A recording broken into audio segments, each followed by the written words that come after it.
Police Major General Romel Francisco Marbil, itinalagang bagong hepe ng Philippine National Police. Bago naging hepe ng PNP, naging hepe siya ng PNP Eastern Visayas, Direktor ng PNP Highway Patrol Group, Chief of Staff ng Civil Security Group at Comptroller ng PNP. Utos sa kanya ni Pangulong Bongbong Marcos, tutukan ng cybercrime, terorismo at transnational crimes. Pagtatapon sa dagat ng mga isdang tamban na umano'y hindi na ibenta, iniimbestigahan na ng BFAR Bicol. Ayon sa BFAR Bicol, pinapa-verify na ang insidente na nangyari umano sa Bulan, Sorsogon.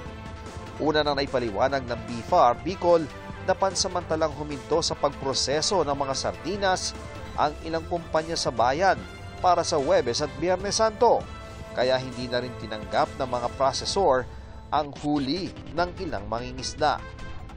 Nakikipag-ugnayan na rin ng BFAR sa mga stakeholder at fish processors sa bayan ng Bulan para mailatag ang mga aksyon na pwedeng gawin para hindi na maulit pa ang insidente. Para sa GMA Integrated News, Ian Cruz ang inyong saksi. Mga kapuso, sama-sama tayong maging saksi. Mag-subscribe sa GMA Integrated News sa YouTube at para sa mga kapuso abroad, samahan niyo kami sa GMA Pinoy TV at sa www.gmanews.tv.